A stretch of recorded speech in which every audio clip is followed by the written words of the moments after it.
evening, everyone. Welcome to the ICA. I don't know why I said that like in an official way. This is going to be a relaxed and enjoyable affair. I'm Kayo Chingonyi. I've really appreciated the opportunity that the ICA has given me to put together events that I've wanted to see happen for a while, and I'm really pleased that you're all here for the Poetics of Grime. I wanted to speak a little bit about why I chose this particular gathering of poets and musicians, and also just what the Poetics of Grime is. Why would we want to talk about something like that? So I towards the end of the 90s, going into 2000, I was really obsessed with UK garage. I wanted to be a UK garage MC. I learned people's lyrics and would practice them so that I could learn how they put together the bars. And I had a little following in the school that I went to, where I was one of 3 black people in the entire school. So I used to live in Wandsworth in London in a super black school. Then I went to a school in Essex with where blackness was in short supply. And garage and pirate radio was something that tied me back to Wandsworth, tied me back to my friends there, some of whom had said, "You're moving to Essex. Are there any black people there?" And I was like, I don't know. So I think garage has always been for me a very formative music. And then when garage coalesced and moved into grime, I was very much passionate about it. I wasn't trying to be an MC at that point. I had gotten into poetry and started writing, but the way that grime MCs put together their bars, the intricacy of their rhyme schemes, the way that they spoke to their experiences, that influenced me as a poet. That influenced the way that I was trying to capture the world in poetics. So that really leads to the Poetics of Grime. I've gathered together 3 poets who I really love. I've known their work first as poets, and then they've gone into other mediums. Charlie Dark is also a DJ and music producer. He's traveled around the world, sharing UK music culture around the world. So he's played grime tunes in all sorts of places, and I might ask him what the response has been in different places. Debris Stevenson is somebody, I believe, who was also an MC at first and then went into poetry, and grew up in East London around one of the flashpoints of grime. So it's been very influential to her writing. Eklipse, similarly, grew up in East London around the flashpoints of grime. I knew him first as a poet, but he's also gone on to be an MC, a hip-hop MC and a grime MC. And he put together an event called Bars and Stanzas, which this event here is very much indebted to Bars and Stanzas. When was that, 2007 or 6? Yeah, so 2007, maybe 2008. At that event, Eklipse brought together MCs and poets. They shared the same stage at the Royal Festival Hall, and the audience was a mixture of different people. And I feel it's time now to look back at what grime has been, what grime could be in the future. So it's a really perfect time to put together an event like this. So I'll say a little bit more by way of introduction to each of our panelists and performers this evening. But I thought I'd kick things off by performing something which speaks to the place of pirate radio and grime and garage in my life. So I've told you a little of this story already, but now you're going to get the poetic version, as it were. This is called Self-Portrait as a Garage MC. They told me not to bang down my hand, and I just did. So everybody else, avoid that awkwardness. Especially don't talk about it afterwards.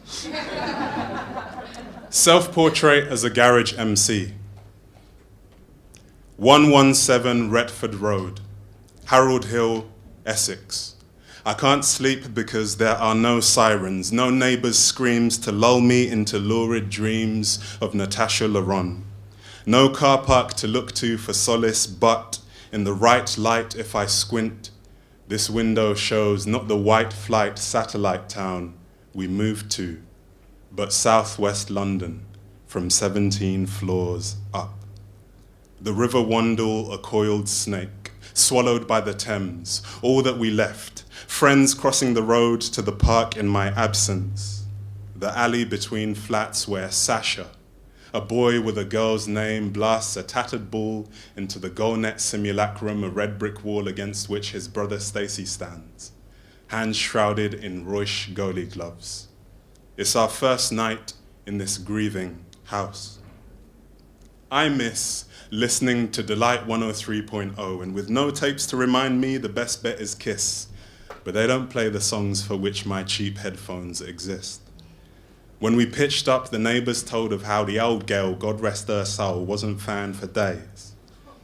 And though the family tidied up for a quick sale, there was staleness when we finally prized the door open. Its hinges stiff, wood swollen with late summer heat, a hallway that never quite shook off the 60s. Its trinkets from their first trips as man and wife as it was then. Tenerife repeated on key rings and coasters. Keys hanging in order of size on a rack, untouched for so long the dust covers up the picture of a Spanish villa, jagged hills, the happy retirement she had to face alone. His taste for woodbines, only surpassed by that for the keen sting of a single malt. If you were to walk the 4.5 miles to Crow Lane, you'd see their names in the one stone, how she fell asleep 3 years after him, and they lie there dearly loved, sorely missed, but no less gone for that. When all is quiet, I can still hear the sirens through the gaps in the barred windows. Still see the power station, dusky and unused, in a distance that seems to stretch to the edge of everything. The smoggy air in which garage music lives, and everybody's got lyrics.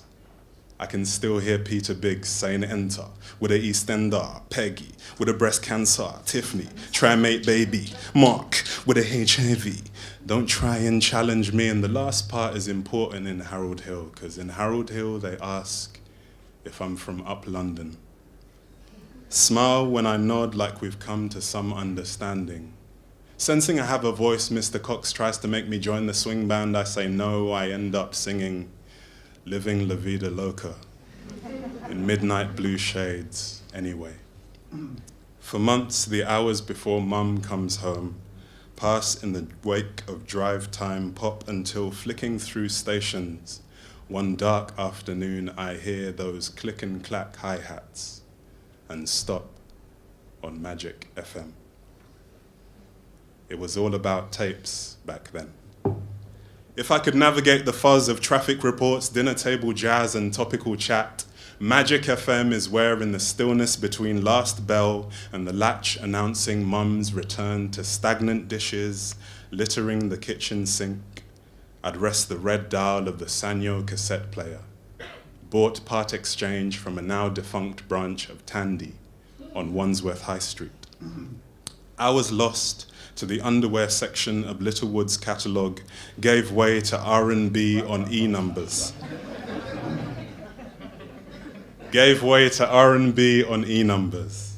Hi-hats the hiss of hydraulic pistons, snares like tins dropped on tiled floors, all of it piped in from backroom studios.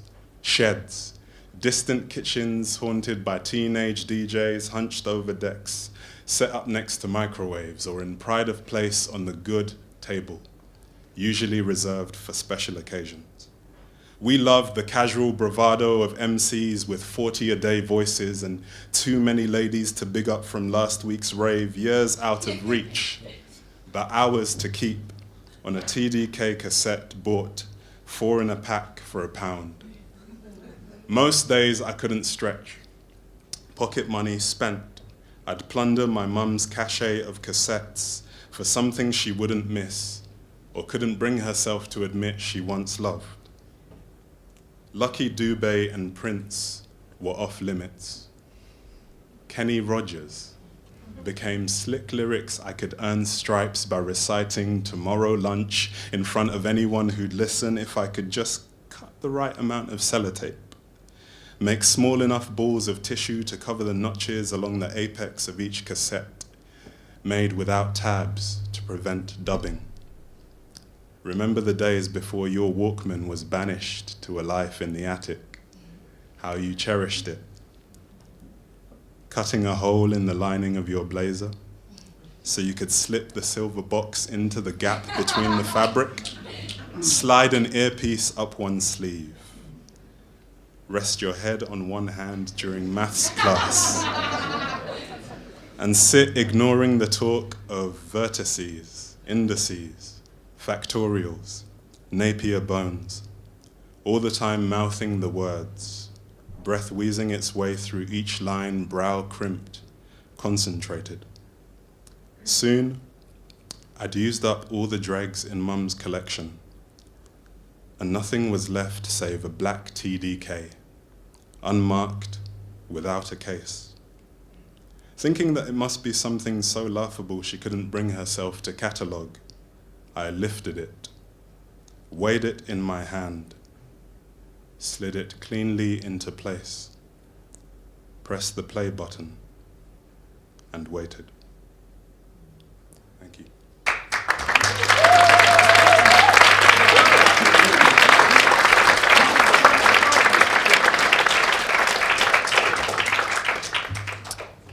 So, can we lose the holding page? Thank you.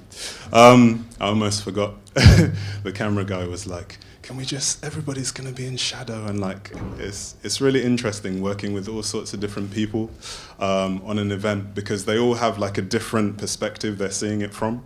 So I just want to big up the video recording people and everybody doing sound, because like, you're so unsung in going into an event, but afterwards when people are watching it online and it's seamlessly edited and beautiful, it was you that did that work, so thank you. And also, you're making us sound nice. That's cool. I want to introduce the first performer for the evening. This is someone whose work I've known for a long time. She's the author of a poetry pamphlet called Pigeon Party, which I believe is available tonight. She's a poet who describes life as it's lived, I think, in a very astute diction. She speaks to the heart of the messy things of life in a language that is memorable. And I think she has that edge that grime brings about, I think. I think it's definitely influenced her work. And in fact, she's working on a project to rewrite Boy in the Corner in poetry format. I think the project is called Poet in the Corner, right? So Poet in the Corner, look out for it. There are going to be some more events like this at the Roundhouse as well, so look out for them. They'll have some stuff to do with Poet in the Corner. I believe you're going to perform something from that. Cool. She's been followed by Channel 4 as part of Year Dot. She's always traveling around the world, being a cultural leader and generally awesome person. And I'm so pleased to be able to present Debris Stevenson this evening.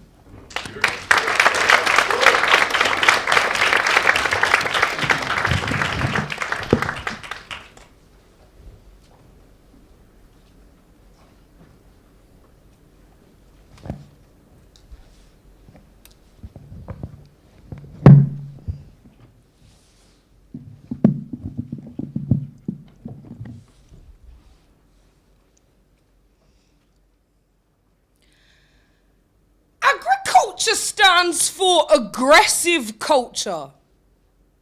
I cut through small print like a lawnmower, agitate and cultivate my land, hands. I sit at Mac till the work's scanned, planned. Stop shoveling the garden, mum, for the dead cat and her son. Mum's hysterectomy for hours done, and she's holding stamina like a gun, whilst Dad's on the Hoover on a Saturday. I spot his pain subtle in a little sway. He hobbles over pelvis fracture, durability you can't manufacture. Me, I'm binding my ligaments back, propping up another student's back. All I know is heavy lifting packed. heave white tape, slack round the back, do a crosshatch. Did I leave the door on latch? Feel my chest thwack, throat tracked, brain crack, unpack, Snapchat, sound crack, Kodak. Life is blacked out. What I'm trying to say is, I unearthed a shaved Barbie from the garden of me. Her oversized knitted onesie, muddy with nanny, tossed at the bottom of my lost toy sack. She looks like every man I've ever loved. And the parts of me I'm not sure how to love. How far can this aggressive culture go? Have a bath, cook a meal, do your physio, talk to the beautiful man, woman, unspecifically gendered human, yourself, your beautiful self, even if it's not forever, even though all you've ever been taught is forever to tape yourself back together over and over and over and over until your pieces are too small and they fall all to the bottom of your tossed toy sack. The garden, the earth, with the dead cat, and your mum, who is still shoveling.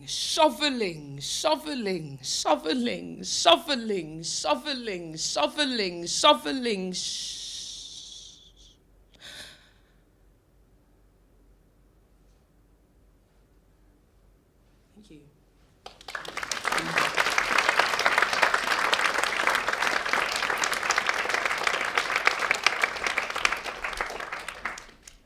Hi. Cool, a bit warm now, that's nice. I'm like hoping that the camera won't pick up my hat line across my head, or maybe I'll just perform like that for a bit. So, yeah, I'm really in a space now where, I started writing because I was kind of surrounded by these amazing lyricists at my school. I went to a school where the only thing we got the highest in was truancy. True story. And I think I've kind of since committed my life. So I founded a company called the Mouthy Poets, which we basically teach young people creative writing, performance, and event coordination as like tools for life. And I think the reason that I did that was because at my school, I very quickly learned that the definitions of success that I were being given were kind of inaccurate, right? Because I was surrounded by people that in many ways were perceived as failing, but were saying the most interesting things I'd ever heard in the most interesting ways I'd ever heard. And so I'm really kind of, I feel like something happened, right? I work in a theatre in Nottingham. And I did not plan to say this, but they came into my office, right, and they said, "Oh, Deborah," my name's Deborah, but you call me Debris, whatever. They're like, "Deborah, would you really like you to do a photo shoot for us?" And I was like, "Okay, cool, right, yeah, I've got a cool face, that's nice." And they were like, "There's this character in a play, and she just reminds us of you, she dresses very bohemian." And I was just like, "Sorry, what? Did you just refer to me as bohemian?" And I realised I was lecturing at Nottingham University at the time, and I thought I'd really retained where I come from and who I was, but actually, in a kind of way, I had overgone this subtle gentrification of myself by accident. And I just thought, I felt like I needed to return to a lot of where I'd come from, and part of that journey has been returning to grime infrastructurally and seeing how I feel like there's a reverence and a rage within it that I feel existed in spoken word when I started, but has kind of evaporated in a way that I'm not that happy about. So that's kind of my life at the moment. The next piece that I'm gonna share with you, though I'm on the wrong page, that's always nice, isn't it? So I'm doing Poet in the Corner, which is kind of, I don't have enough time to fully explain how it works, but we can maybe talk about that later. It's worth saying, actually, I was described as having the clearest case of dyslexia that my education assessor had ever seen, which I took as a compliment. In my third year of university. Oh, thanks, guys. Yeah, really helpful. I thought I was just lazy, you know. So, which is why I'm finding it so hard. I'm just like, is this Arabic in here? So I've been trying to read off page more because I find it incredibly terrifying in every way physically possible, which to me is usually a sign that I should do it more. So basically the idea is to look at what lyrically defines grime as a genre, but also to see how we can have more of a dialogue between poets and MCs about the transferable skills between what we're doing. So I won't talk that much more about it, but this is like very rough first draft kind of stuff that I'm working on, but I feel like I couldn't be here and not share this work that I'm doing. And this is like influenced by Stop That, the track on Dizzy Rascal's album.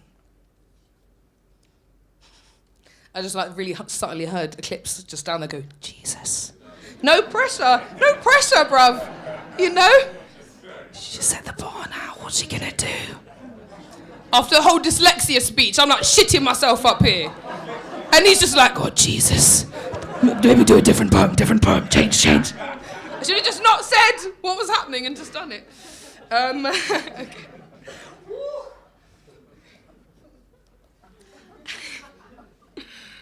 And this is also kind of slyly about, some people might know this about me, I'm a prolific raver.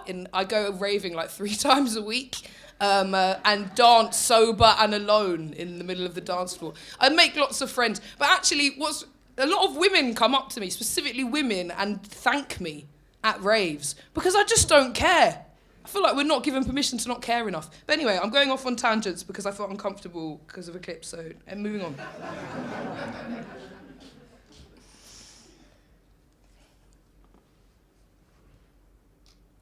Kids, mums, start dancing.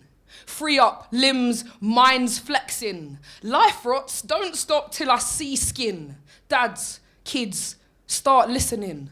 Mums, kids, start listening. Things stop, lights off, still hurting. Clothes on, hearts up, dance till you feel some things. Birkin, Benting, Dixie, dance. Bum bag, big hoops, Rain F dance. I've got a new suit, run through dance. Head out the window, prep that dance. Debris catch the pitch drop dance. Edge standers got a matte face dance. TikTok, hip shift, analog dance. And that's just the cue inside me dance. Contact, currency, mirror my dance. Side eye, side guy, sly chance dance. Girls on a brink, swap fear and dance. Bro, sis, start dancing. Free up limbs, mind flexing. Life rot, don't stop till it's shifting. Sweat it up, don't stop till I see skin. Cause, please, start listening. Fam, please, start listening. Things stop, lights off, still hurting. Clothes on, hearts up, dance till you feel some things. Clothes on, hearts up. I know you're feeling nothing. What can we expect except nothing when clever school grades from young, from day, school grades stop bodies from play. School grades, templates, no mistake, not awake. School grades got me a migraine. School grades feed, please don't touch me. I'm a failure, fuck them fees. School grades meant bottom set English. School grades make me a plan B. School grades shut down my views on rules and news. School grades caused special needs. School grades heave up like a bruise. School grades scribe red like a blade, not bathed. School grades make skin up and run. When we just create, bars made, we're great. But school grades mean we're still dumb. So when we come, We're drinking shooters like flesh. God's gone forever, make up what's next. Hardship, battleship, drink till you're wretched. Sip numb, act dumb, dreams far-fetched. Rank sex, lighties, rule shitty tests. Listen at your body screens, don't know best. That girl's better, don't kiss her on the neck. Come considerate, don't come fresh. We got rich hips. Make predators want strong, feel impoverished. I want side by side, boys want thigh grips. Touch all up, torch all up in my spot, but they pie lips. And I can't be touched by those dry scripts. Where do I whine all night? Make my own high ships. I'm not twerking your crotch, no guest list. Raves as dry as airstrips, skips and chat shit. What I'm trying to provoke is, Mum, please start dancing. Free up limbs, mind flexing. Life rots, don't stop till it's shifting. Sweat it up, don't stop till I ski skin. Dad, please start listening. Things stop, lights off and I'm still hurting. Clothes on, hearts up, let's dance till we feel some things. Clothes on, hearts up, don't stop till we feel like it's nothing. Clothes on, hearts up, clothes on, hearts up, clothes on, hearts up, clothes on, hearts up, clothes on, hearts up. And we're just dancing. And maybe it's all right.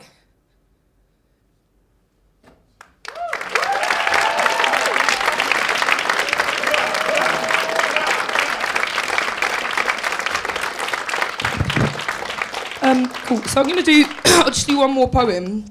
And so I mentioned, like, there are a lot of MCs at my school.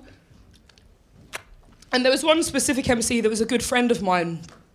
And I loved his lyrics so much that I memorised a big chunk of them, kind of like how Kayo was saying. And they've always gone round and round and round in my head. I'll tell you a little story before I do the poem. But so basically, I lived on what's called a Target Street in Nottingham for a while, which basically means if a kid from my street went to your youth club, you got twice as much money. If anyone understands what that means. But it meant that, like, in the summer, my road is like Benidorm.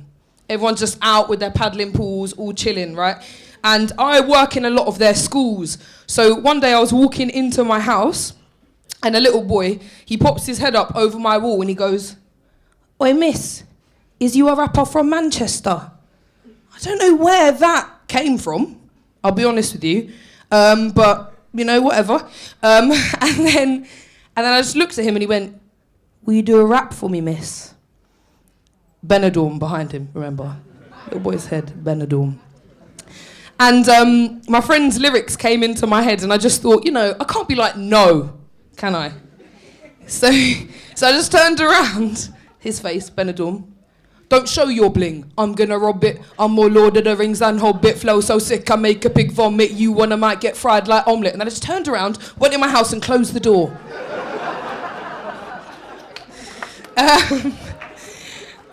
You know?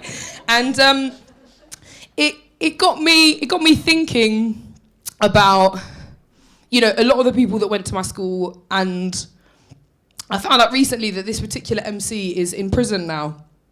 And I just think, what happened to the people that aren't famous? And a lot of them, for me, in where I grew up, are, you know, maybe they're not gathering the success and development that I think that they deserve.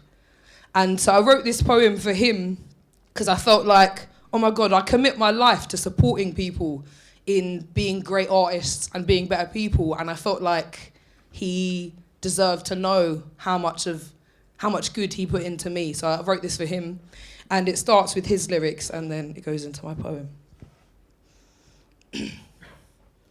"Don't show your bling, I'm gonna rob it. I'm more Lord of the Rings than Hobbit. Flow so sick, I make a pig vomit. You wanna might get fried like omelette. You wanna mic, I jab and bag MCs like that. And I don't mind breaking a nail like shanking my uncle, but it's not tag. Shanking your auntie, sisters, baby, crazy, fucked in the head. I'm bad, I'm bad, I'm bad." He was bad. But when I think of him, I think of plasters. thumb-sized ones, the shape of disaster. All of his cane row were inside out. All of his girlfriends were sleeping about. But he taught my trauma to move my mouth, write my poetry inside clouds.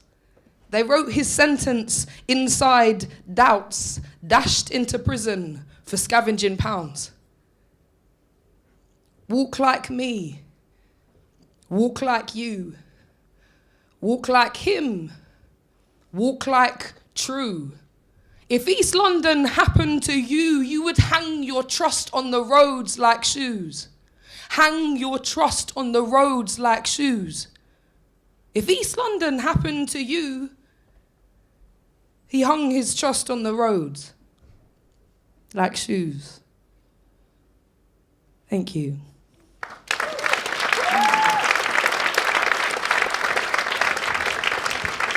Thank you very much.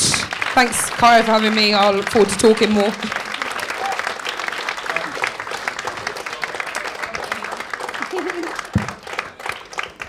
Thank you, Debris. That was beautiful.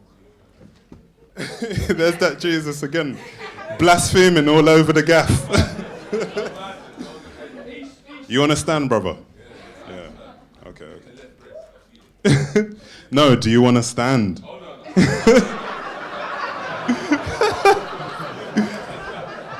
You understand as well. It's both ambiguity and all that good stuff. Yeah, you just sometimes have to take a moment before you just move on. That was beautiful. Thank you, Debris. The next performer is somebody that I met when I was 17 years old at the Albany Empire, as it was once known. It was a poetry workshop. And at that point, I was traveling around London, going to different poetry workshops, open mics. My brother would come and meet me at like Clapham Junction station at 11 p.m. after I'd been to like a open mic, because my parents didn't want me like roaming around London that late. But I went to this workshop, and the piece that I performed for you earlier started in that workshop from this man, from an idea that he gave me in that workshop. I don't know if I've ever said that to you, Charlie, but there we go. Charlie Dark is a Renaissance man in the old sense of the word. I'm not gonna like gas him too much, but I am slightly. He's somebody who's been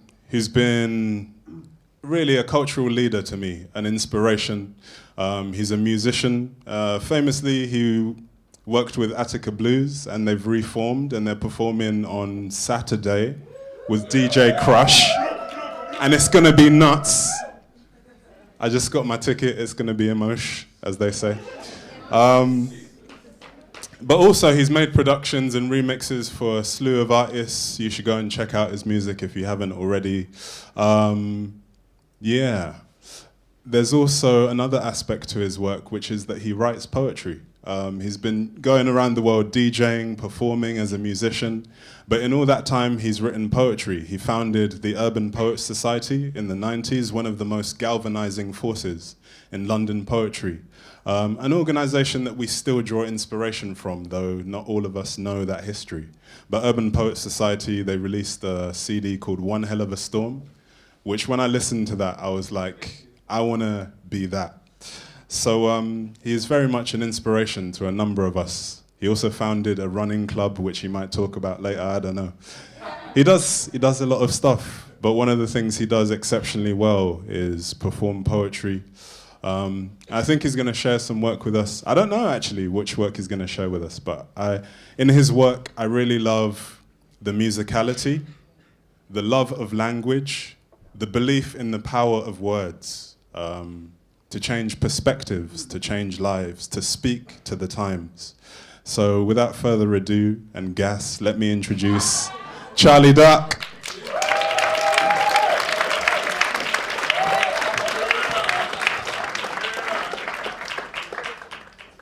How are you all? Good. It feels very West London in here at this moment in time. Because we are at it's Poetics of Grime. So I'll ask you again, how are you all? And please kind of just make a bit more noise, because we're not at the South Bank. We're like, kind of like, so how are you all? Hey, that's cool, because I don't want to feel like I'm performing in a morgue, you know what I mean? It's a grime rave and all that.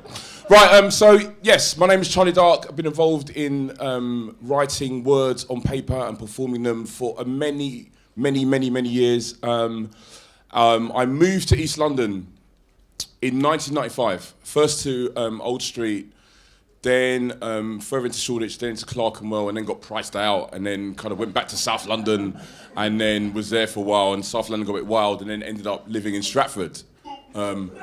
Just at the time when Rinse FM was kind of like really in full swing, and in the process of applying for its legal license, and so on and so forth. So, and as someone like many poets who work a lot in schools, if you worked in the schools in kind of the late 90s, early 2000, and you weren't down with grime, you literally would walk in and be like, "Hi, my name's Charlie Dark.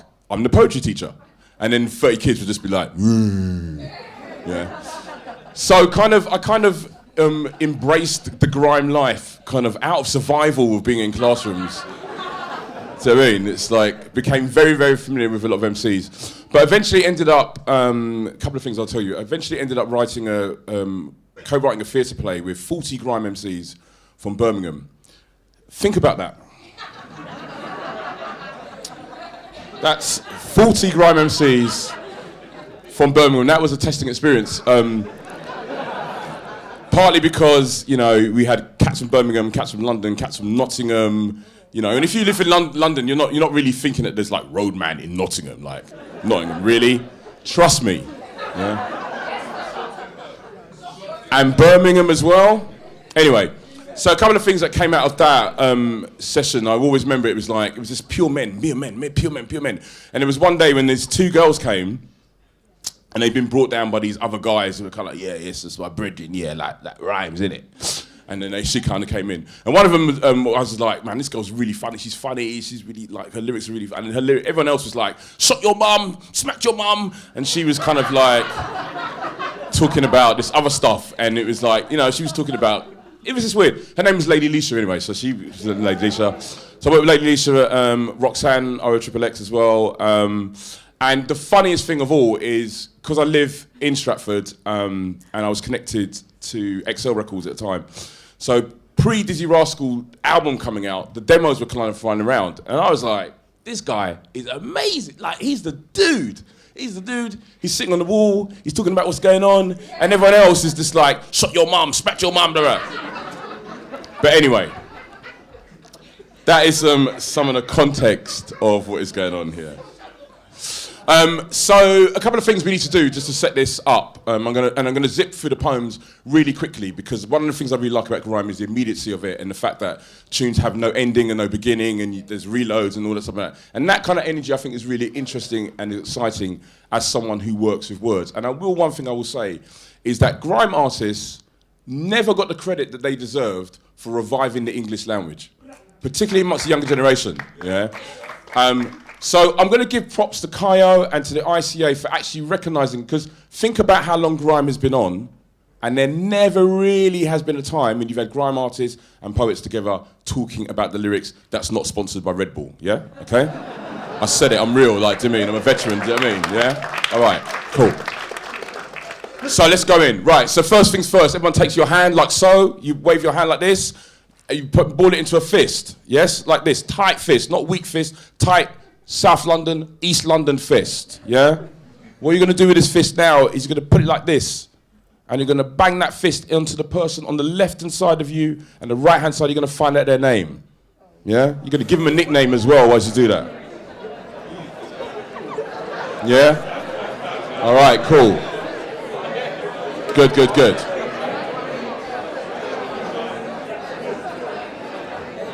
All right, cool. So we've done that, yeah? So we've done our greeting, we've gone to Eskimo dance, we're in the place, it's Sidewinder.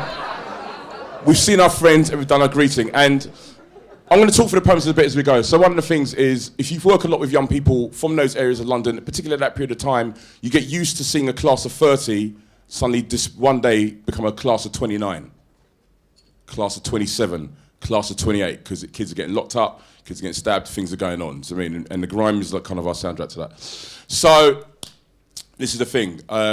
You walk in, you've done your greeting. Hold your fist. Knuckle bash.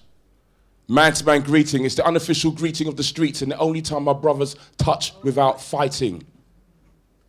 I don't know where this gesture came from or how it reached our shores.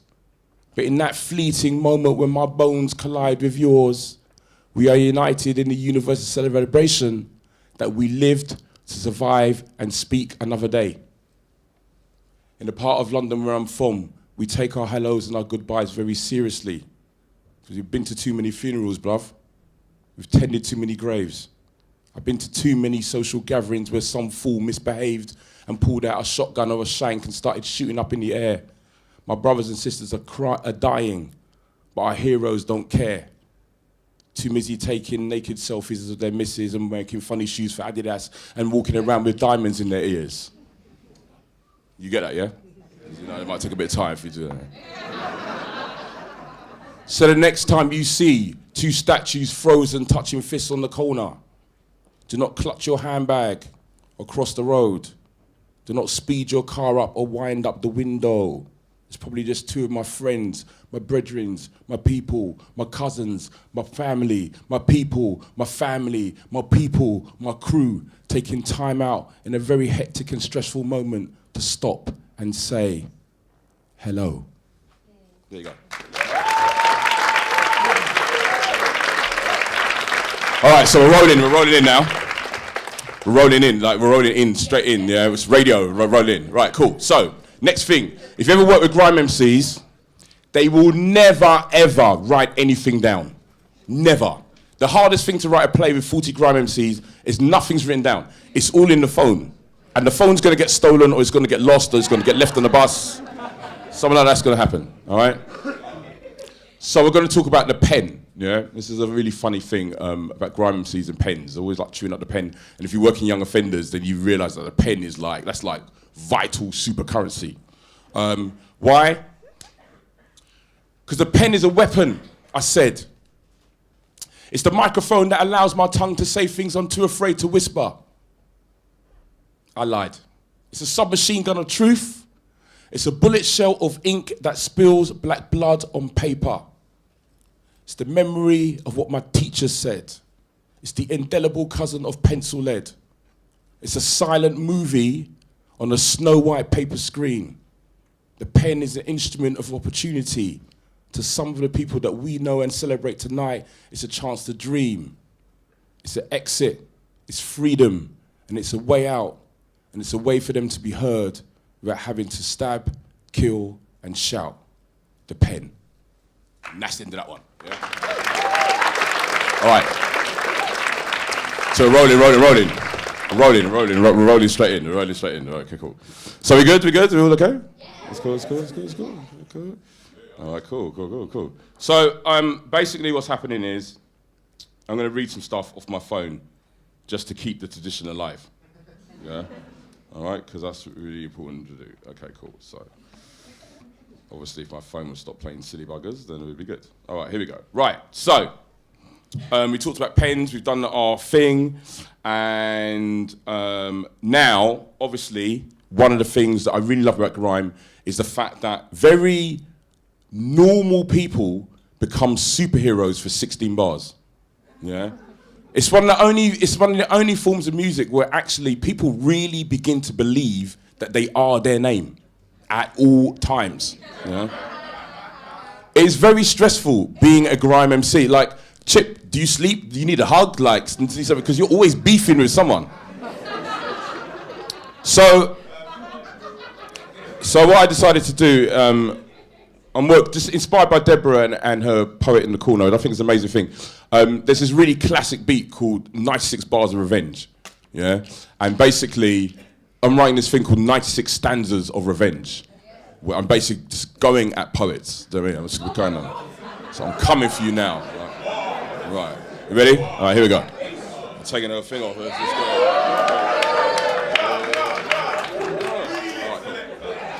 All right, here we go. Yeah? So we're going to have to imagine now that basically we're in like someone's kitchen on the top floor of an estate that hasn't been privatized and sold off to loads of other people, but it's a real estate, and we're there, and basically we're looking outside of our window at the wall that we used to be allowed to sit on, that we can't sit on anymore because the estate agents moved in on the corner, and now the crack den is now like £5 billion house, yeah? And the thing about it is it's important to basically understand the context of where this music comes from, particularly if you work in schools. Because the thing is, you suddenly end up with a large community of young people who feel very displaced, yeah? And that's the reason why people are basically going there and writing their stuff and expressing themselves. Anyway, this is my war bars. You ready? All right, here we go. I hold the pen in the same hand that I grip the mic with, yeah? I throw shadows with my arm like an L beneath the light. I love my pen loves me. And I use it to bring to life the feelings that live inside me, the emotions that bubble and boil in my blood. I flood my page of ink and I cry tears, and then I smudge the words with my elbow, the manifestations of truth that I speak into the microphone where I'm wearing cheap headphones in my homemade booth. In the darkness at night, I'm aloof, I'm unkept, and I'm uncouth. I can't afford the key meter or the electricity, so I write by the moon or candlelight. I write poems for the youth. They are misguided, they are angry, they are raised by the streets. I want them to hear this, to feel it, so I spit a cappella and I erase the beat. So press your ear to the speaker or the headphones to your ears. And if the words start to hit you, then here's a tissue for your tears. I don't write for applause. I don't write for the fame. I am a veteran of the scene. I am a master of the game. You got a pen, but you can't get the ink out. Your poems are weak and your stanzas are dead out. I put your name on the flyer, but no one wanted to come out. Outside of this building and this scene, no one knows your name. You're local, I'm global, I'm internationally known. I'm an all-city bad boy poet. I'm a veteran and I am grown. So call me king, call me big man, call me OG, I don't care.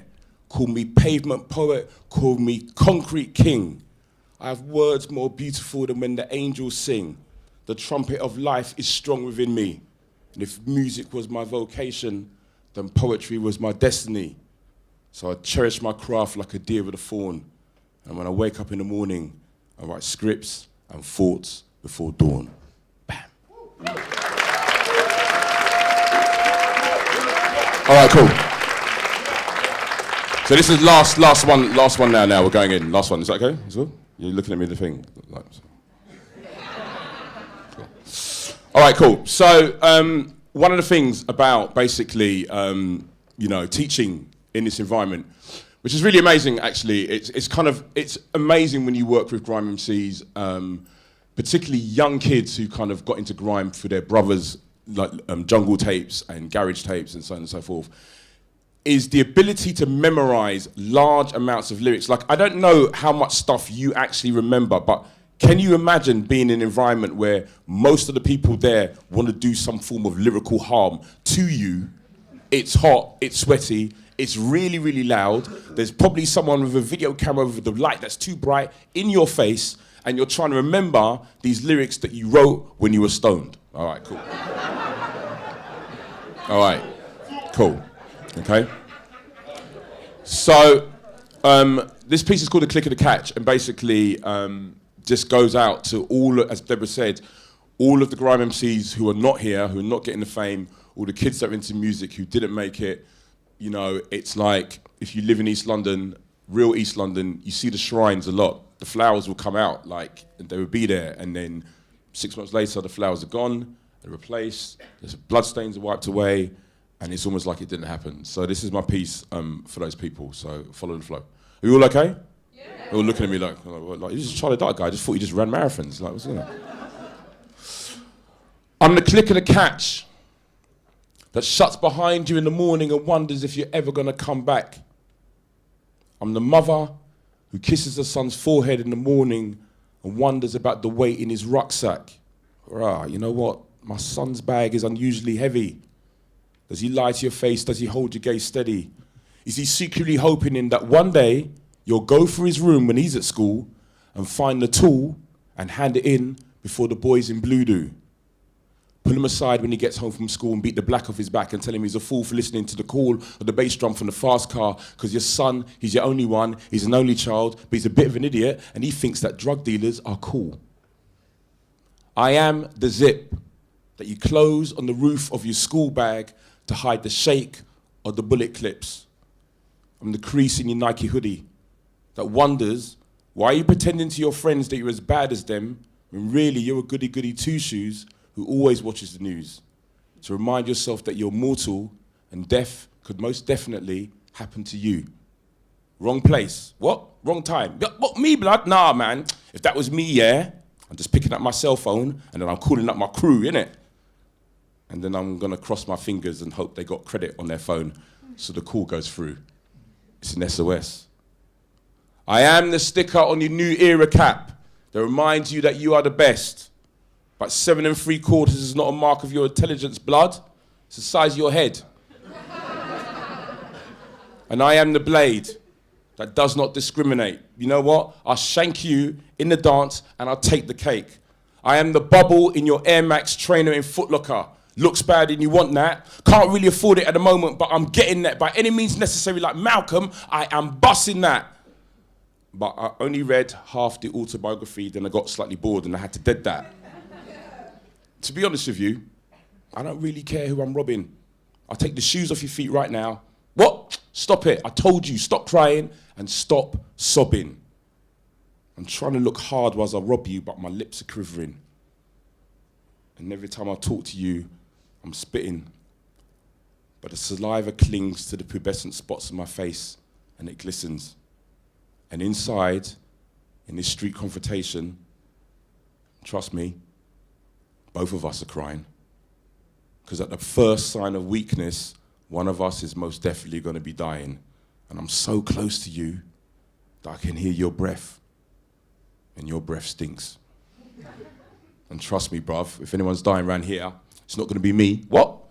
I'm not going to be another statistic to be mentioned on ITV. They're not wheeling out my African mum so she could start crying and saying how she never really knew me. Like, I didn't know he had a street name. Another boy shot. We're wondering when will it stop, and I don't even know you, but I care. And every time I hear another story on the news, it's like I'm there on the corner of the street by the cab office. 92, were you there? After Westwood's jam in Vauxhall, was any of you there? That class of 92 when the boy came up to me and flicked out the penknife. The commando blade was big, man. It was long and it was glistening in the moonlight.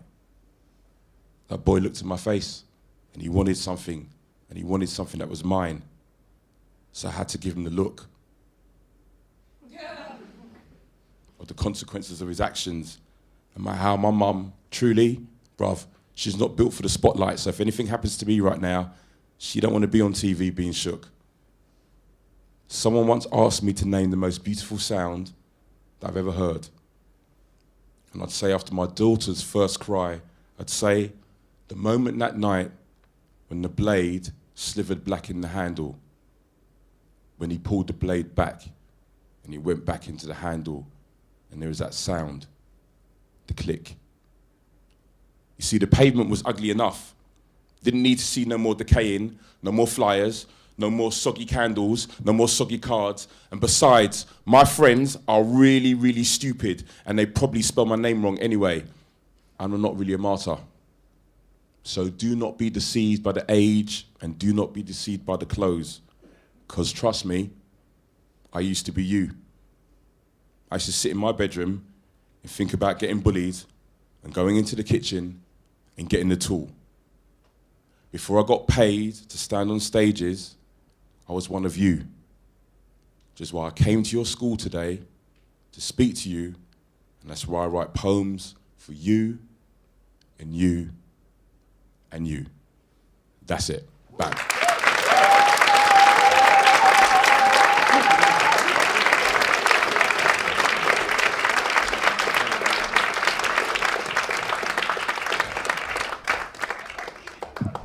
Thank you so much, Charlie. I loved how you kept it moving in grime style. That was beautiful. We're just rolling, we're warming. Say that all the time, like for the first half an hour of the set. Oh, good times, good times. Thank you, Charlie. That was beautiful. So we're gonna introduce our final performance, and then we're gonna get into the discussion. And we're gonna open the discussion as early as possible, because you lot have been listening to us. We wanna hear from you guys. Want to hear your thoughts, questions, and all that good stuff. I'm really pleased to be able to introduce tonight's next performer. As I say, he curated a night called Bars and Stanzas, which happened at the Royal Festival Hall. And he brought together loads of different people together under the banner of looking at grime and its links with poetry and that back and forth movement. And from planting that seed, I've been thinking about that all these years since, and I'm really pleased to be able to return the favor and bring him back to share his work.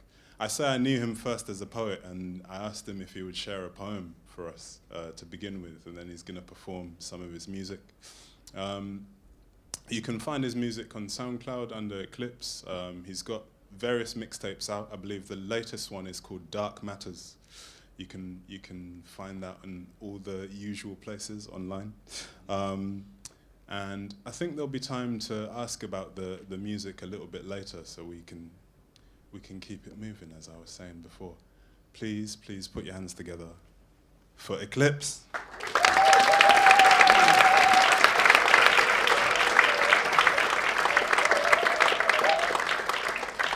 I understand. Hello. Can you not hear me at the back, yeah? All right.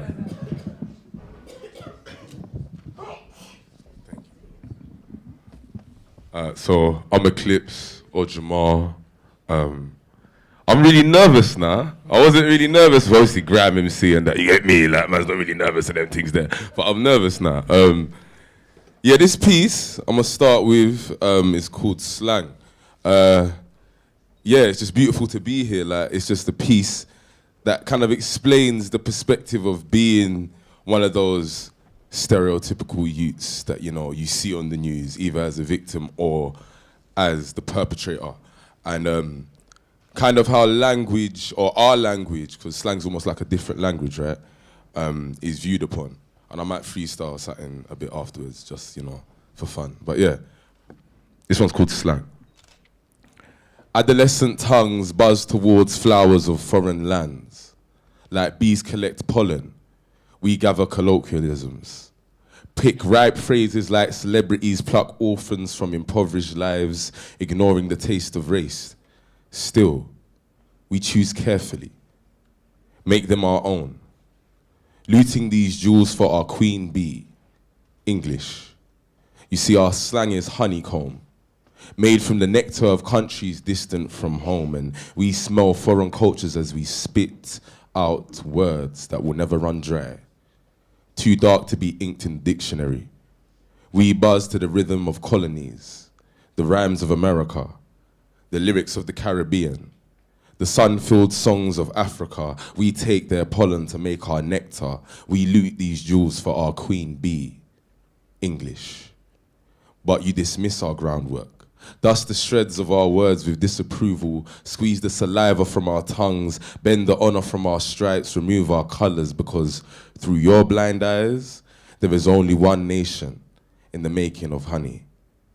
Would you call it garage? Would you call it urban? Would you call it, you see it as grab me, an automatic ritual. Sound octaves have rewired my brain, been allocated a percentage of my consciousness to transform me. I now hear music in silence. This one's a banger. Release your anger. Who's the best? My Goonies will tell you the answer. All the suit-wearing guys in the cities can't stand us. They don't understand us when we speak in slang like this. Grime, 140, hype. You see, I removed the headphones. Its remnants drips from my ears like molten gold, and no rich man values it because grime is a culture. Its lifestyle alters your blood cells and delivers a cherishable syndrome of Tourette's. My tick being, You get me? Brethren, cuz, brethren, brother. You see, we speak in slang like this. And I can still taste the shock on tracks. Electrons on my taste buds. Ionizing my breath in the regurgitation of my idolized icons because I am a grime kid. Allow us to reinvest it in a moment of psychological liberty. Flout atomic limits inspired by oral dexterity. See, you no longer need to blind us as violent bass lines pound your skull in a held use of elegant profanity. It is a genre that is misconstrued. Taken through the ears of the wealthy, filtered by the earmuffs of stereotypical analysis. See, we inject it into our bloodstream. Allow it to manipulate our heartbeat. Circulating the music of now because this one's a banger. Release your anger. Who's the best? My Brum Goonies will tell you the answer. All the suit wearing guys in the cities can't stand us. They don't understand us when we speak in slang like this. And I'm the prince with the lazy-eyed goggles and the dream. I'll be the one, but the oracle's in me, and you can hear it in the speech. I don't need no pill for the thrill, cause I'm blue with the seas. Still so deep with the vision in my matrix sleep. Deep premonition when I'm waved upon a beat, on a mission with renditions that will elevate your speech. Yeah, you can journey with me, so are you really ready? Are you really ready? Are you ready to just feel like this? Are you really ready? Are you really ready? Are you ready to just feel like that? Okay, let's get into the music now.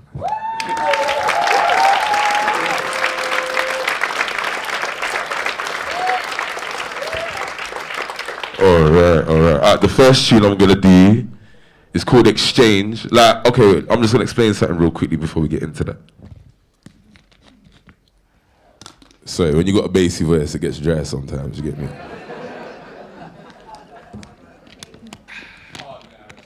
Yeah, it's crazy, you know, it's crazy. Mad. With great power comes great responsibility. But the piece I'm gonna do now is called Exchange. And one of the reasons I made the transition from poetry into grime or into music, I feel like with music, you can do what you want.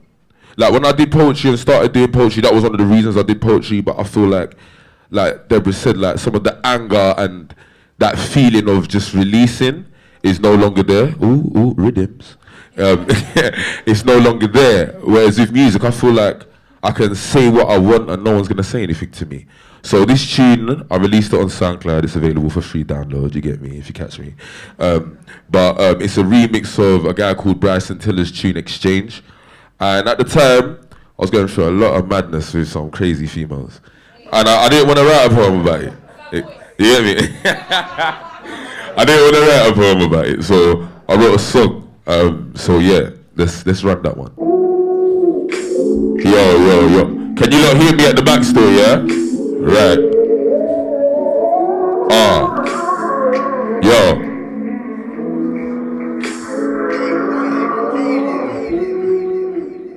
Man, them hate on the kid cause the chicks. Girl, them hate cause I'm long like my tings. What? That was way too cocky. Used to blow out backs to me, gone in the flash at the back of the flat. Guess my name's go shorty so they might try and bust me.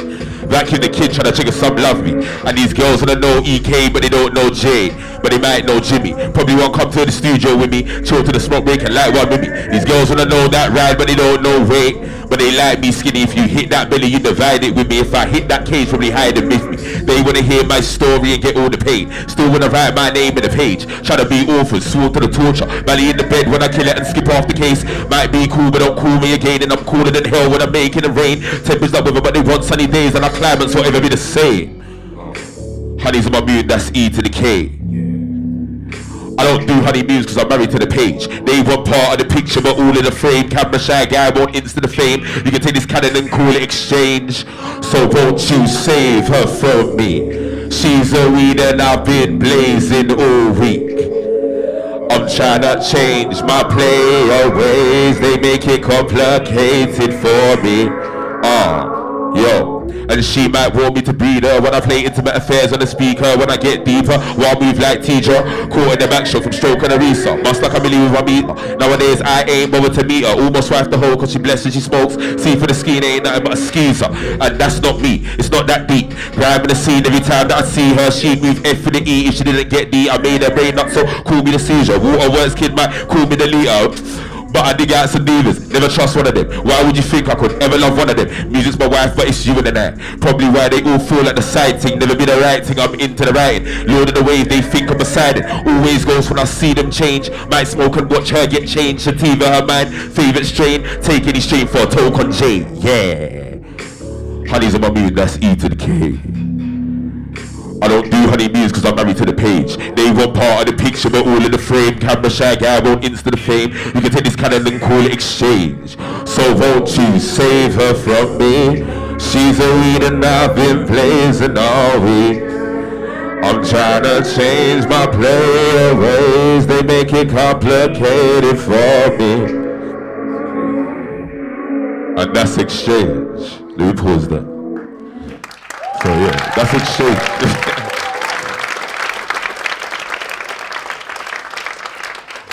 Alright, could we turn the mic up a little piece? Obviously, you know, with the music and that's a bit different from the poetry and all of that stuff. Oh yes. So can we turn the music up a little piece? The next tune I'm gonna do, obviously, man's a grime MC. You get me? Obviously now I've got to talk with this kind of tone because we're getting serious now. But this tune, it's my most recent grime tune. It's basically just full out aggression. You get me? Don't be scared. That's what I'm saying. I know in, you know, the ICA and these things, but it's okay. Get gassed. It's called Eastman and Man. The video's on SBTV, so you can go and watch that. And I'm just gonna run through it. It's just, you know, East London.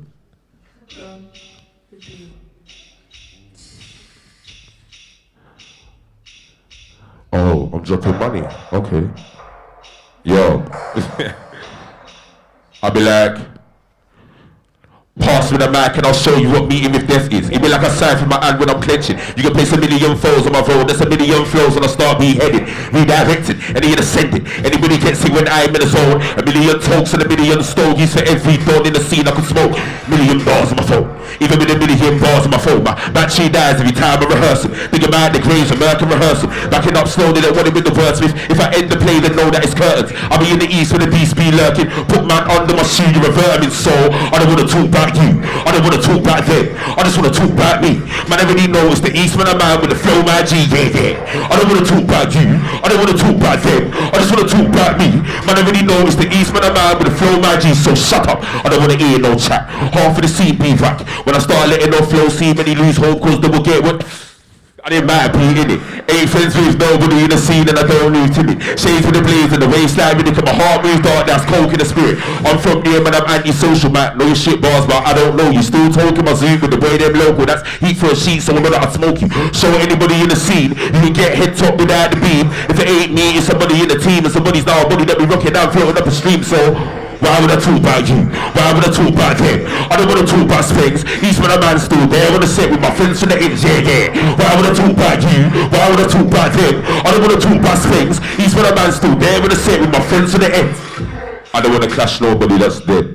I don't want to call love cause that's dead. If it ain't dubs or stats, it's a shake cause you feel the shot from the dubs and you're dead. When you're on set and the scene gets stressed, they take the rave and the whole scene's dead. Gun fingers when I'm letting off lead, I'll be licking off heads for the joke and the jest. Better than him and I'm better than them. Better than you and I'm better than your friends. Better than your favourite MCs, whole team and dreams. Ring them all and we'll see who's left.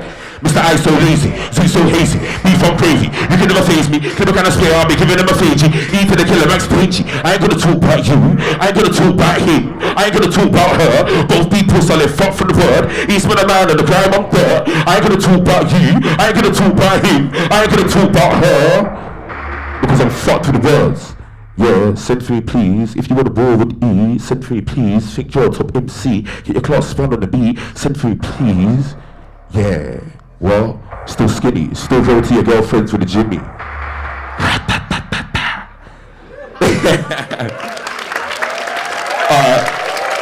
Thank you. Have we got time for one more? Alright. Thank you so much. Obviously, obviously, like Kayo mentioned bars and stanzas, we done it. We went back to the South Bank and did it at the Royal Festival Hall again, but this time on the main stage last year, and it was massive, it was just crazy. And he mentioned Dark Matters as well, which was my first mixtape, like full mixtape. It's like 18 tracks and it's got 3 bonus tracks. But this tune, I wanted to do it because it's a bit fun, and it's on Dark Matters as well, and I performed it there, so I thought, you know, let's go back. It's called I Don't Really Rate That. You know, hopefully, you know, you don't want the vibes to this one. But yeah, let's just go straight into it. This is a Swift Star production. Yo! Live in the flesh, best come correct. I don't wanna school those fools on the set. I don't wanna draw for the chalk, but it ain't for the board for your course and I light up the decks. I don't wanna have these thoughts in my head. I just wanna dead MCs then move to the next dead MC, then off the set. Made for the crime, I erase the mess. Say that you're fine when you're talking domestics. Know that you never try and hide to a man. Stay energized, cause I ride electric. You're really cool bunch, you're a bee in the can. You can never shot me, I'm rolling with stats. Man might aim for your gang to the back. Know that you flee when the beef gets heated. I raise the station, get it in the pan. And man get grease in the mix for the fat. You're obsolete to the kid when you can. Man, I overeat like the end of the Sunday. Make man heat to the heat on the track. Not like a witch, you're a little prick. Break man like man, you're a bit of chip. Still a little side man, we get in the bit. So when you gonna lie, say on the street, can come with your one line flows. I don't really rate that. I seen your main thing walking bay on the road. I don't really rate that. You be on YouTube trying to act tough and you fluff. I don't really rate that. Say you got stacks but your mum ain't got peace for the boss. Nah, I don't really rate that. Yo, let me jump on you, will get burnt when I spray like a Bunsen. Make everybody with their verse, I'ma show you with your limbs when your body will get on my board up on. Chilling on everything, I'm getting my work gloves on. Carrying precision, I'm getting my raw funk on. Anybody wanna try and test the vet? Open your chest, make sure I piss like a slug on. So fam, be easy. Talk me, but teach you ain't that easy. You're the kind of guy get slapped on the weekly, act like you clap man down with a streezy.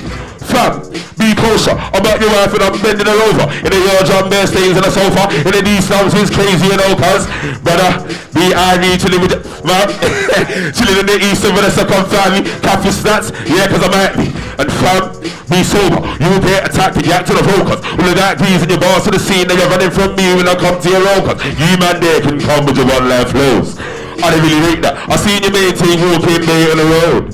I don't really rate that. You be on YouTube trying to act tough with your fluff. I don't really rate that. So you got stacks but your mum ain't got peace for the boss. I don't really rate that. You man there can come with your one life flows. I don't really rate that. I see you main team walking day on the road. I don't really rate that. You be on YouTube trying to act tough with your fluff. I don't really rate that. So you got stacks but your mum ain't got peace for the boss. No, I don't really rate that. Yeah, still skinny, still roti, your girlfriend's with a Jimmy. And that's me. Thank you so much for having me. A lot of power every single time at the ICA. Great stuff. Yes, man. Tore it down. Yes, man, that was beautiful. That was beautiful. I keep saying that was beautiful. That was like an odd way to describe. Like, there was beauty in it, man. I'm not gonna lie. I'm not even gonna macho it up. That was beautiful. So we're gonna move into our Q&A portion of the evening. In order for that to happen, there's gonna be some like reconfigurations on stage. Afterwards, we're gonna have some DJs in the bar, so hang around, continue the Q&A session, but don't like come and attack us, because people do that sometimes. I didn't get to ask my question, so I really want to talk to you about... Don't be that person. Don't be that person. Don't be that person. I've met that person several times. So we're just gonna switch things up on stage. I'm gonna introduce our panelists back to the stage, and we're gonna get into the Q&A. I asked each of the panelists to give me like one of their top like poetic moments in grime. So I'm just gonna play some of these and then ask people to talk about why they chose that, and then we're gonna open it out into a more open conversation. We've been talking in your direction for a while. We wanna get some back this direction. So let me first talk to you, Eklipse. What was it about punctuation that struck you? Okay, alright. See that being a person, like, let me just explain the story a little piece. So my mumsy's there, you get me, you see her there in the African top with the TT dreadlocks looking icy and them things there.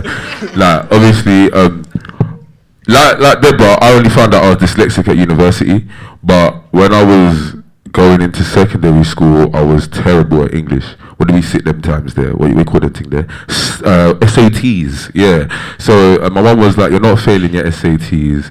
like the only way I know how to get you good at English is to teach you how to write poetry. So that's how I got involved in the poetry scene from a very young age. From like 9, I started writing, and I started performing at the age of 11. So when I started like writing bars, like when I was in school, like secondary school, like 13 years old, I found it very difficult to communicate within that short space of time, and I didn't think it'd be accepted to use metaphors to such a large extent, or like, you know, be so technical with the words that I'm using, or use big words even, because like, you know, everyone was like, catch man down the road, shank him, man gonna shank him, you get me? Slap your mum. Yeah, slap your mum, all them things there. So I was like, right, like I know big words, like, so like how am I gonna fit this into, you know, 140 BPM? You get me? Like, it's all a bit mad. But obviously that tune, not to say there weren't other tunes before that had inspired me, but that tune I was like, raw, this guy's got lyrics. Like if I was to write down everything he said and read it, people would be like, whoa. So like it kind of gave me the confidence to then be like, let me do this music thing, because that's what I want to do. So yeah. Thank you. I'll pick up on that maybe a little bit later. I want to ask Debris, what about you? With both Stop That and then Dizzy Rascal's music in general, what was it that influenced you, and in particular your poetry? It would be interesting to know about the Poet in the Corner project. Yeah, I mean, for me, it's Dizzy often threads like a really interesting narrative with a lot of like very accurate sort of social commentary. You know, very reflective. Like the song Jezebel makes me cry most of the time when I listen to it, because those are girls that I know, you know, and it's basically about the destruction of that, you know, and it. But what with Stop That specifically, what I really like about it is that song is relentless. It has no chorus. It's just constantly like, bam, like when I was, because I've got a version that's literally exactly the same as the whole structure. And it's like, how have you done this? How? He's performing the whole album live in New York in May. And I just can't wait to see him do that track, because you're just like, and that's what I really love, is where you use the pace and the relentlessness of your meter to convey an emotional feeling.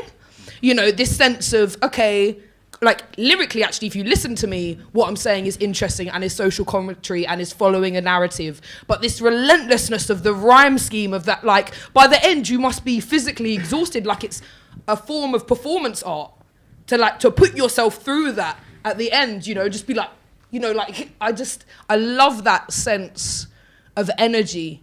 Like that really connects with me and feels accurate to many of the life experiences that are being narrated in that album. I cleared the dance floor with that tune in New York. Wow. Like Cleared it completely. When was this? It was just before it came out. So I'm on the way to the airport, and they're like, okay, we've got Dizzy Rascal, we've got the promo of the album, we know you're on your way. They cut me a dub. I took it there, and it was like, that was my, you know, as a DJ, you always have like a couple of big tunes in your box that you're like, okay, we're kind of trying to build the journey around this one. Their new music seminar is full of American cats. And what's interesting about it is this is pre-internet, MySpace and so on and so forth, so it's not really popping off. So what you've got is people are hearing about this really interesting music that's coming out of London, but there's no visual. There's no visual, there's nothing, no context, there's no freestyles, there's nothing to put it in context. So, you know, you're going there, and as someone who's been in music a long time, you know, I've been there with drum and bass, with jungle, I've kind of seen what happens, you know.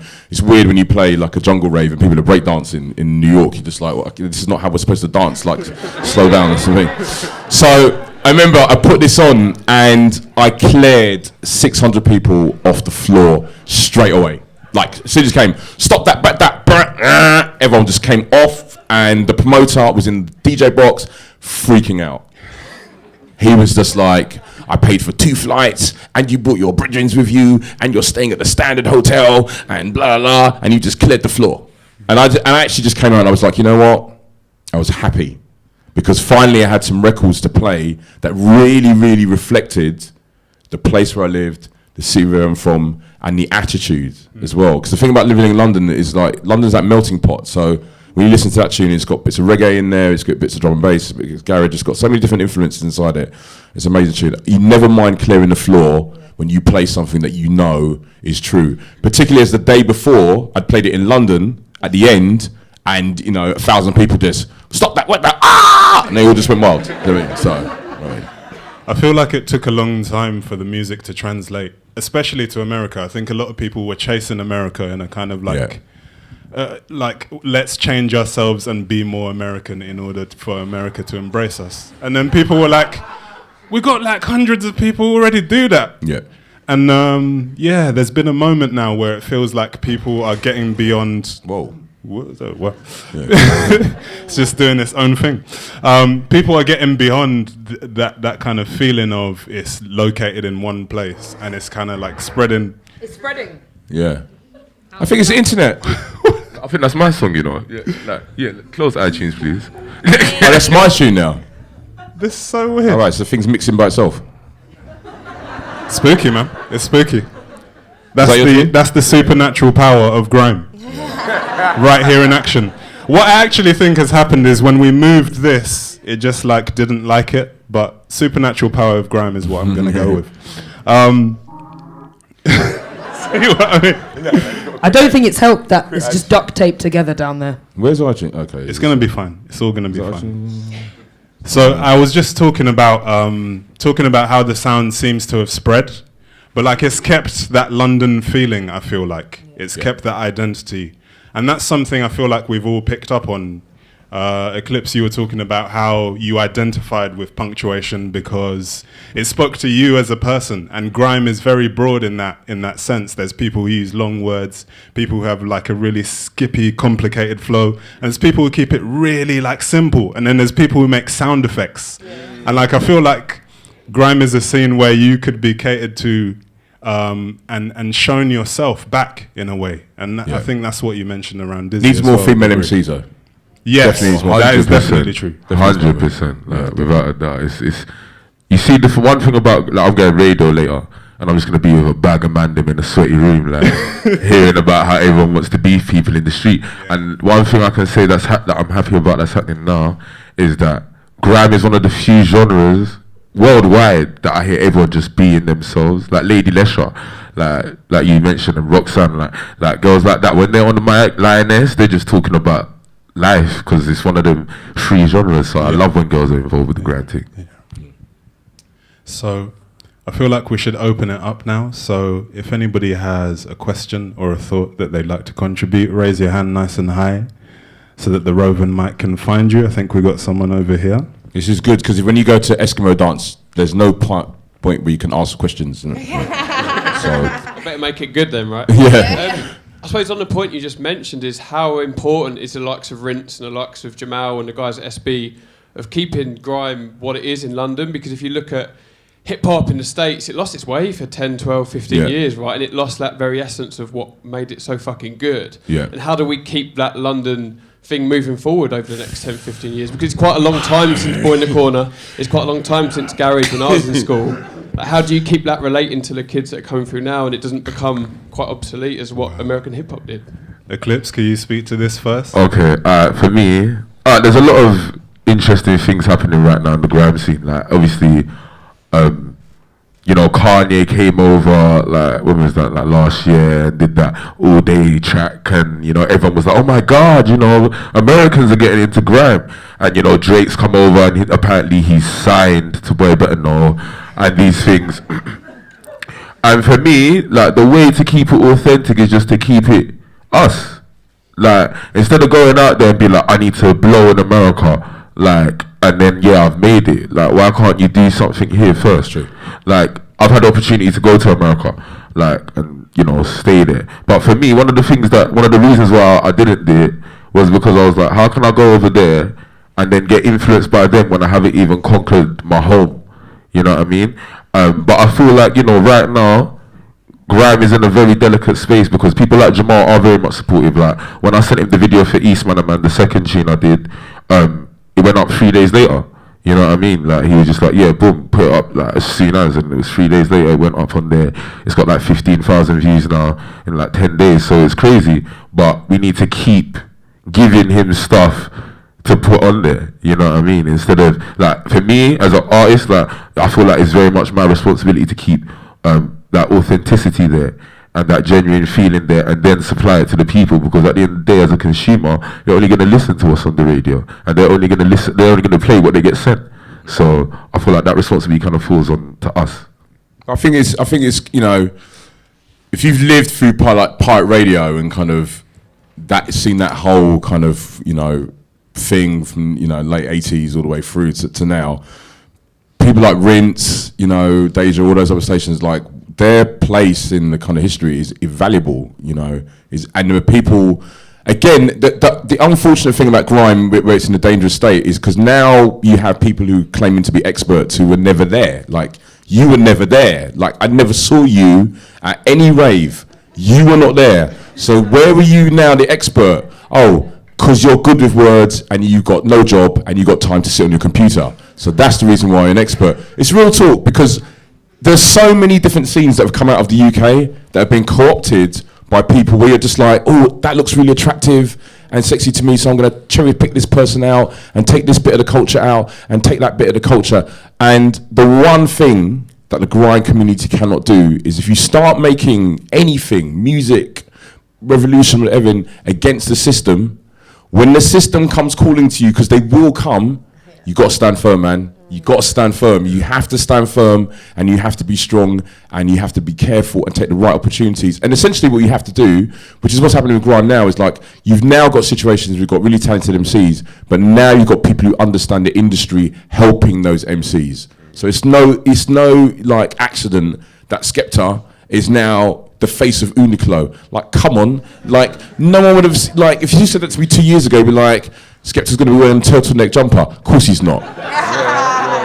But now he is, you know what I mean? And that's a good thing, because there's room for everybody, and everybody does their thing, and everyone has their little bit to the thing, you know, so hopefully that's it. Yeah. Our friend at the back, what's going on? Oh man, that man's like, he looks like he's from North London, boy, be careful. Evening.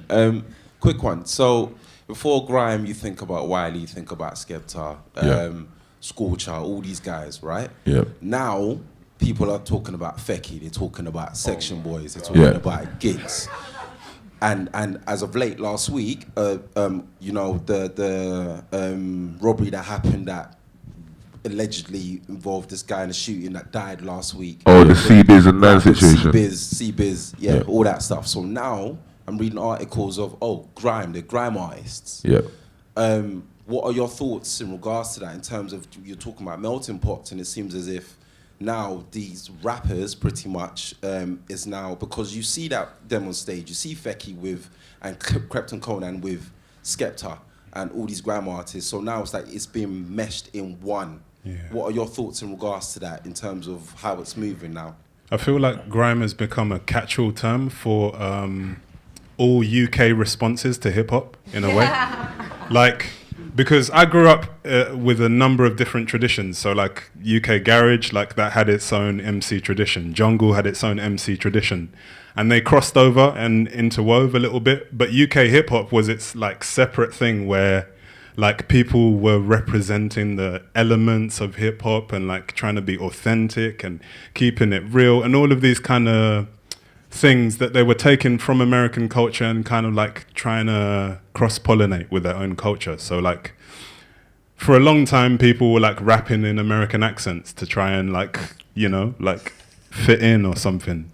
And like with pioneers like London Posse and stuff, that changed, and rapping in an American accent became a stupid thing to do if you're from over here. Some people kept doing it, but I won't name names. Anyway, I feel like now certain American like media personalities, like maybe Peter Rosenberg, for instance, I think he has a lot to say around hip hop that I respect. But one of the things he's saying is that like grime is just hip hop. And I think that's an oversimplification. And I think grime is a very complicated mixture of different things being held in balance, that ragga influence, that jungle influence, that garage influence, which I think hip hop hasn't fully taken those influences on board yet. I mean, people like Drake and Kanye are starting to use certain styles and rhyming patterns. But have you ever heard Jay-Z rhyme double time? He just can't really he can't really do it. Like when you listen to him, like, On Big Pimpin', for instance, it's a double time beat, but the way he's rhyming on it sounds laboured. But in grime, people would skip all over that, and it's something that American MCs haven't quite got yet. So I feel that it's quite disrespectful to just lump it all into one thing, because people are from different traditions over here in the UK, and they influence each other, sure, but there are discrete categories and like traditions and cultures. I think it's good that people like are working with each other for a greater cause, because that was, I think, was one of the biggest problems in the beginning.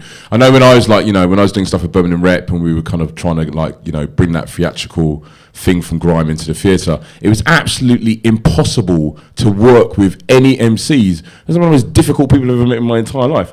And it's frustrating because you're just looking at people being like, you are so talented. Because there's a really interesting thing about if you are a poet and you reach a certain point where you reach the glass ceiling pretty soon. If you come out of the school system, like you guys did, and you hit, you do some shows, hit the glass ceiling.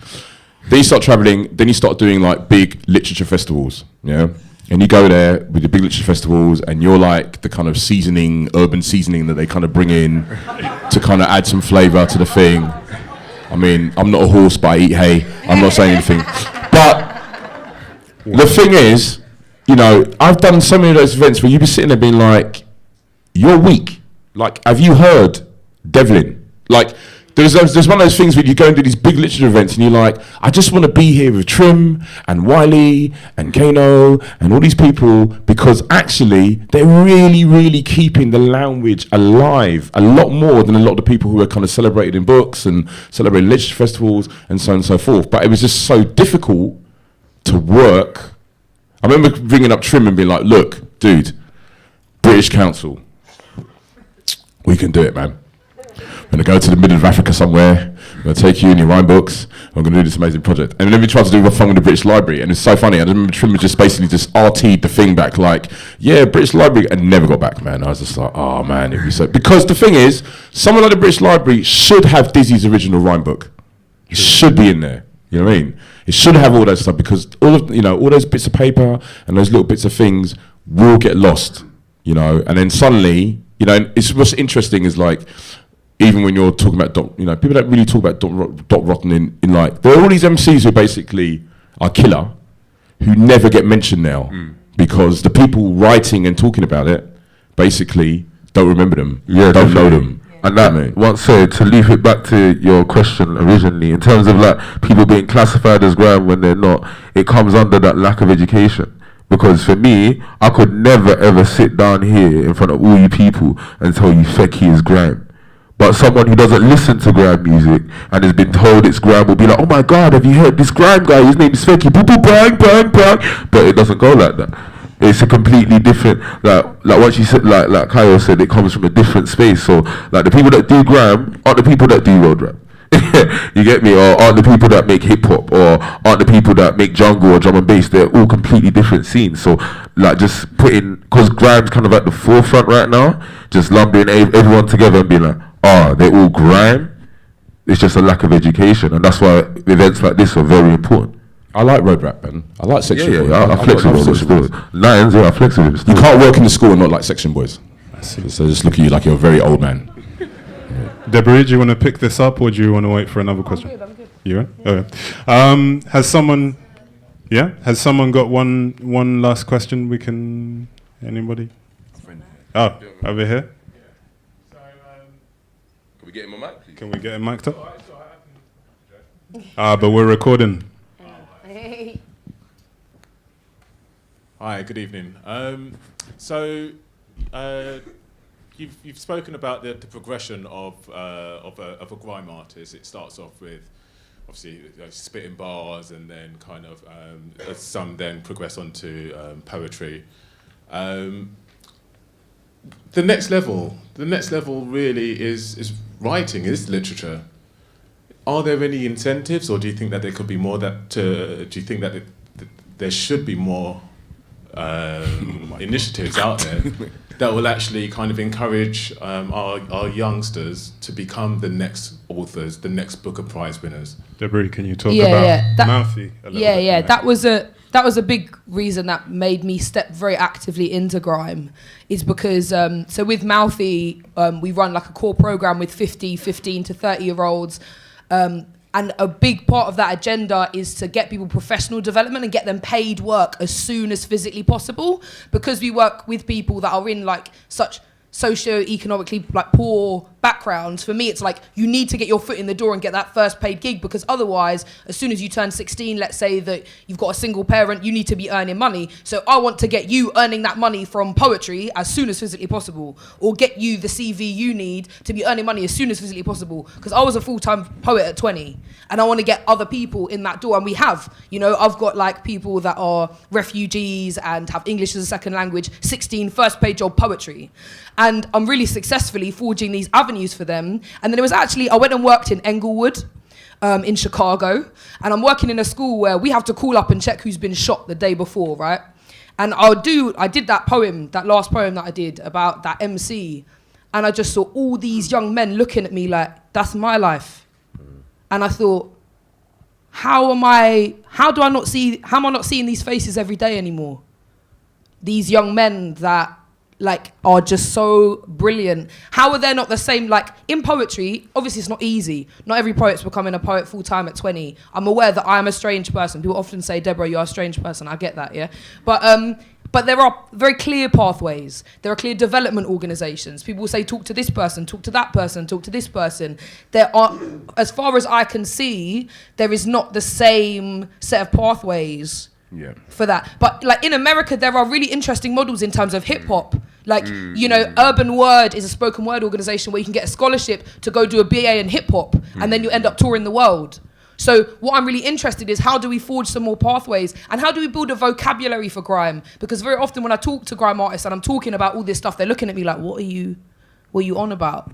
And don't get me wrong, sometimes that vocabulary traps you in a little box where there's no passion and it's all very theoretical. But I do think there aren't enough pathways. And I think, you know, something Charlie said to me that I think was really right is actually a lot of literature organisations should feel very ashamed that they haven't stepped more actively into the plate of supporting those people. And that's why me running the biggest poetry organisation for young people in the East Midlands, I'm like, that's my job now.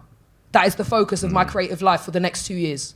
Because these people are brilliant, and they may not speak the administrative, bureaucratic language, and that is a universal problem in terms of grassroots activism and bureaucrats delegating the money to make change. They don't speak the same language. They speak rage and pain. They speak admin and emails. Right? I speak both of those languages.